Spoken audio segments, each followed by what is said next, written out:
Hello everyone, Joe from Central Jersey Conrail and Inscale. Welcome back. So, putting this video together, I want to go over our op session. As you all know, our op session was on Saturday, March 10th. It was our first one here for the Sayre secondary. I posted up some in-progress videos here on the channel and also on the Facebook page.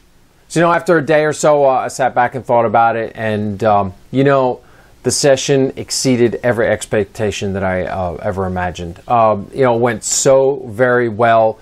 We got a lot accomplished with running the schedule and seeing how the schedule molds together. Also testing all the track configurations and making sure there was no major changes that needed to be done.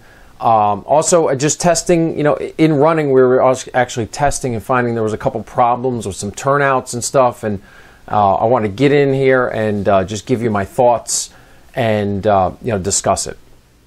So I had expectations of getting a lot of video footage for you. I was walking around with the camera in my hand and I kept putting it down at some point, but it was so much going on that I only got a little bit of footage. And I'm kind of a little upset with myself because, it was a big day and I would have liked to have a lot more video. But, I was doing double duties as dispatcher and as yard master and as host, I'm making sure, everybody had refreshments and stuff. So it was just a little hard to do all those jobs at once. But I did get some footage and we'll work it into the video today. So before we get going, talking about the session, let's talk about my operators because they were on their ball. Just amazing. Eric from Jersey Southern NTRAC, he came to the session. Eric's been involved in NTRAC for a long time, and so he knows Inscale. He knows just model railroading in general, and he's a wealth of knowledge. His operations levels was a little I wouldn't say on the novice side, but he wasn't as aware of all the car cards and stuff, and so he was a good operator. He just had to it took him about 15 minutes to get all the paperwork understanding, and then he was off on his own, so he did extremely well.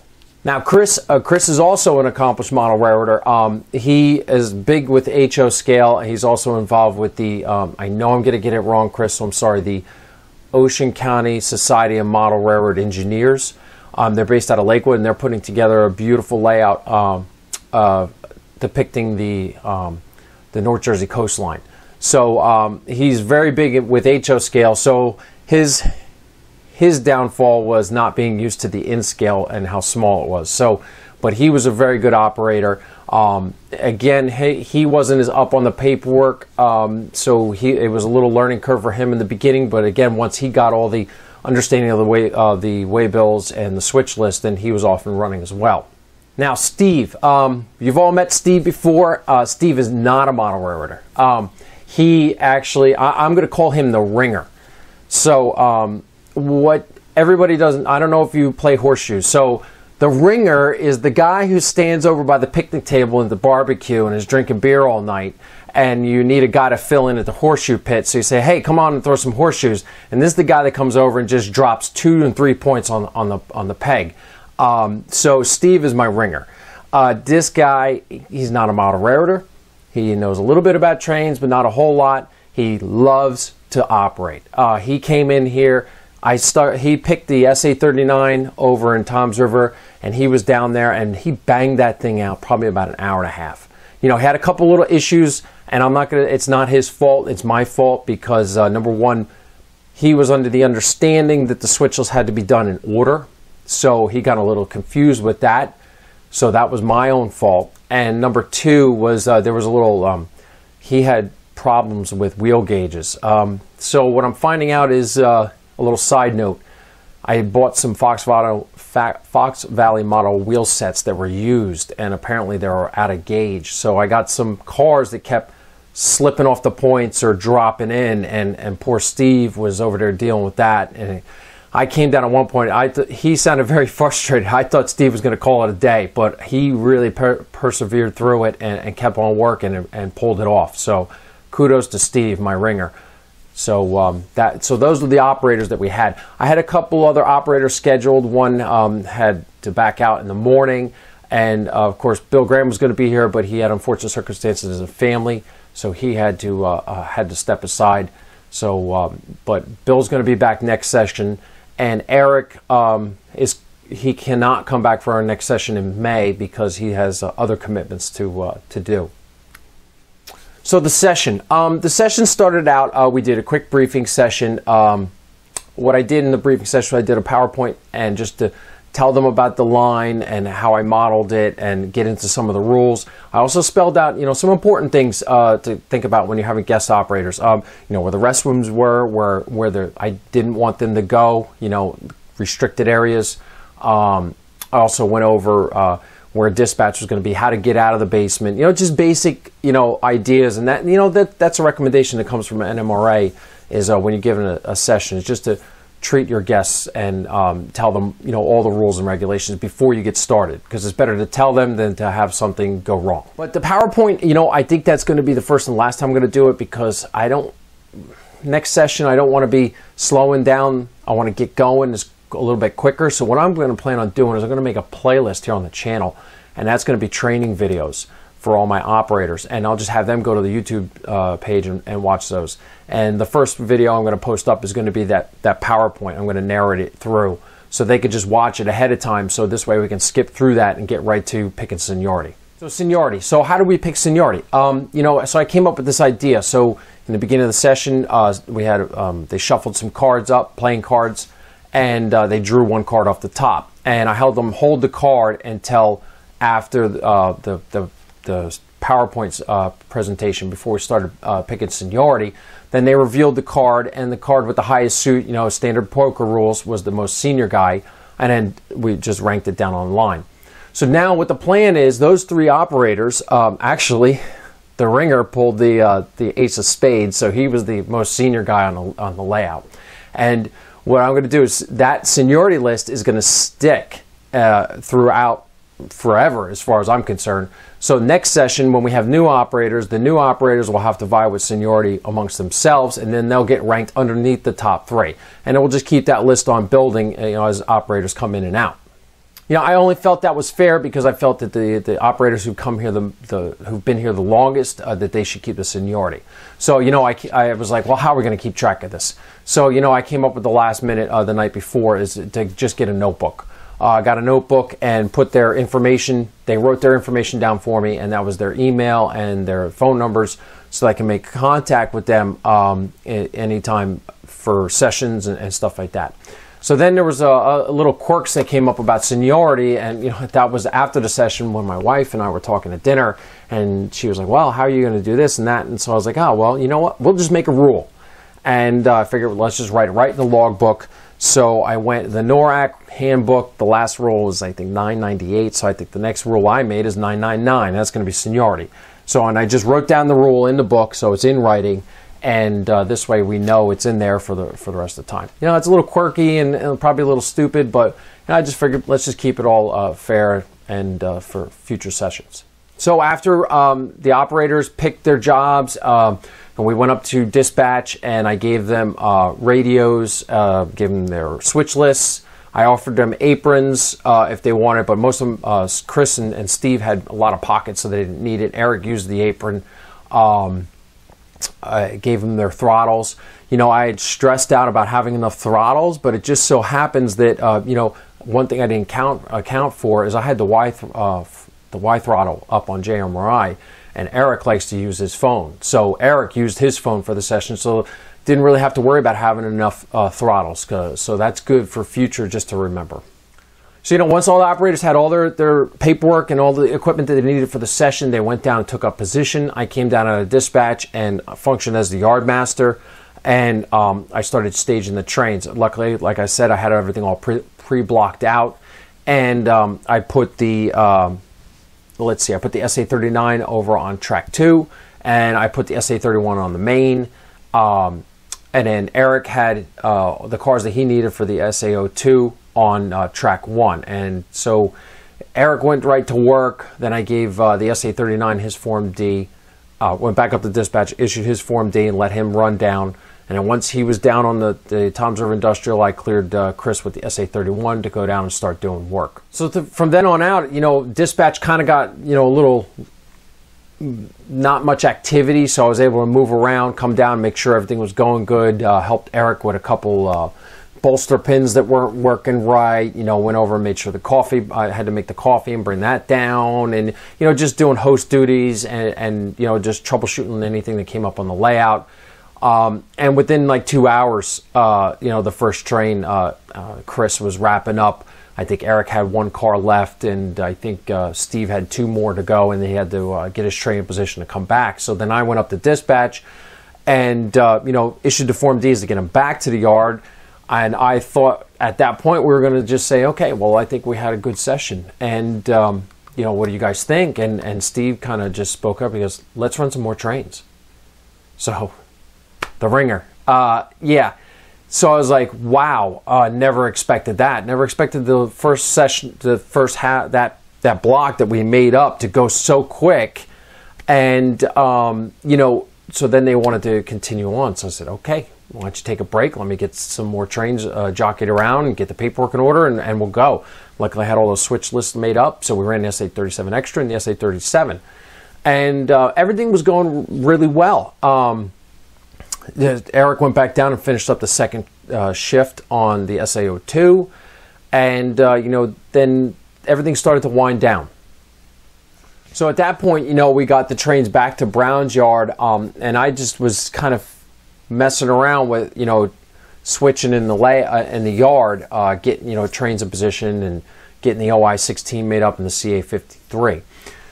So, and then you know, we just kind of just nonchalantly wrapped it up, and we stood around and talked for a little bit, and you know, nothing but positives. I was expecting a laundry list of stuff that needed to be changed and things that were problems and things that I was stressing out about. They actually didn't even faze them. They were like, oh, everything was great. We don't think you need to do anything different.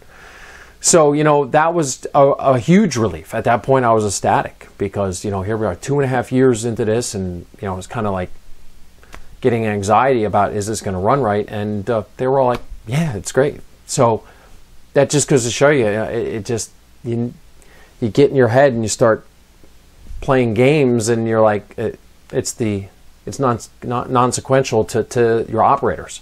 So, you know, just I guess the best advice I can say is just go with it. You know, go with your gut feeling, and I did, and it turned out to be perfect, pretty much.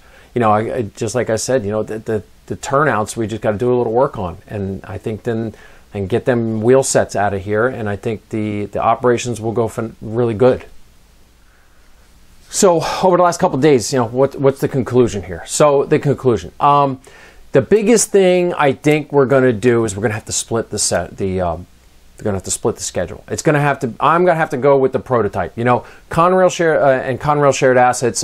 They run a Monday, Wednesday, Friday, and a Tuesday, Thursday, Saturday schedule, and I think that's going to be a good fit for this layout, because what happens is the SA-31 comes down in a freehold, and he needs track in Lakewood. Well, if the SA-37's there, he's not going to have the room. So you know what? One session will run the 31, and the other session will run the 37. So I think that's a good fit, and that's pretty much the big thing that I learned. Operator-wise, yeah, the layout would probably run a lot smoother with 1 or 2 more operators. 3, I think we got the job done with 3. There was extra work for me to do, you know, but I think got to get 1 or 2 more for the next session. I'd love to let have a yard op master and let them run the yard, and 1 more switch crew. I think that would have been really ideal. The other thing was this session, I didn't want to dump too much on everybody. So, and because it's our first time together, most of them was their first time doing hardcore operations. So the big thing I didn't do was the OI-16 and the CA-53. So I think that's going to be a must for next session. We're going to start with the OI-16 and end with the CA-53. And I think I got that worked out. I've been moving around cars here in the layout afterwards, and I think that's going to work really good next session. But I need an extra operator. So, you know, That's the one thing I didn't plan on. I expected, hey, I built the layout, people are going to flock here to operate. Yeah, it takes a little effort to get some operators down here. You know, people's schedules and events and other things you have to contend with, and you know, so that's a big thing. Is I have to really start getting out there and drumming up the bushes to get some operators. So you know, these three gentlemen, they did really good, and you know, I thank them. Tremendous thanks to them.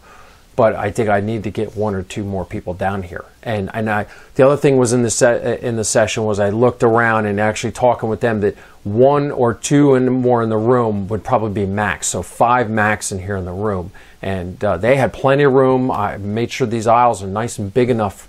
You know, Eric is a bigger man in stature, and you know, even with him there was enough room for, you know, if you could just move back a little bit and let another person slide through. So that's really good. The other big shocker was Chris is, I'm going to be very gentle and say vertically challenged. So we need to get some kind of height compensation devices down here.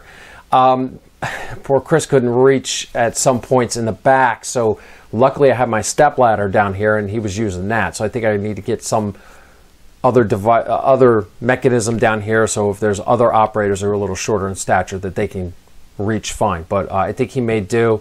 So 50 inches at the layout height. Maybe in retrospect should have been like 48, 47. I think that's a learning experience for everybody, but I don't think we're going to be able to change it. So yeah, so I think we're just going to have to get some like kind of things for people to step up onto. Little kids, moms and dads are going to be holding them up if they want to see trains running down here. Yeah, 50 inches is, I think that's a little high, and that's monorailrotor.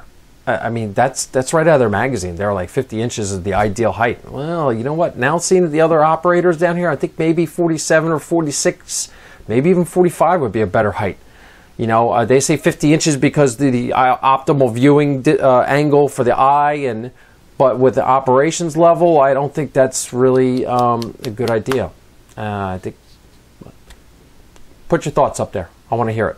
I think we got to, in the model rating world, we got to start thinking about that, because that's a stretch.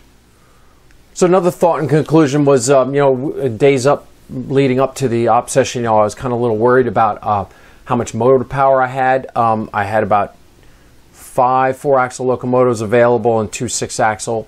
And actually it turned out to be just the right amount. We actually left some power in the house, and that was good. So I had a couple spares in case we had problems. You know, if I had to run the OI-16 and the CA-53, I think I would have needed about 2 or 3 more locomotives. So I was right on par for this session, but next session I got to get a couple more locomotives ready to go. So that's that thought. The other thing was the night before, you know, talking about train operations, is you know, I wanted, like I said with the status board, was able to put the lengths of the runarounds, but then I'm like, you know, how am I going to have operators be able to measure their train length and give it to me? And then I was like, you know, I could give them the ruler, but then they're sitting there trying to measure with a ruler. So I was like, oh, wait a minute, I got an idea. So I went and got a piece of trim, and if you see the markings on here, I put the scale feet. It's small, lightweight. They can just hold it right up to the train and get the train length, and then just call it out over the radio. So I think this turned out like to be a good idea. Something to think about is just put the scale markings on it, leave it right there by the yard, so the operators can just hold it over the train and say, oh, 400 feet or 320 feet. So, you know, and that's the other thing is train length. Prototypically, 320 feet or 400 feet really isn't that big of a train, but here on this layout, you know, I think 400, our max siding here is 560. So that's a big train for this layout, but you know, don't forget we're compressing, and you got to keep it all in perspective. So, you know, and like, for instance, National Lead, I'm only moving 3 cars in there when they were probably moving like 12.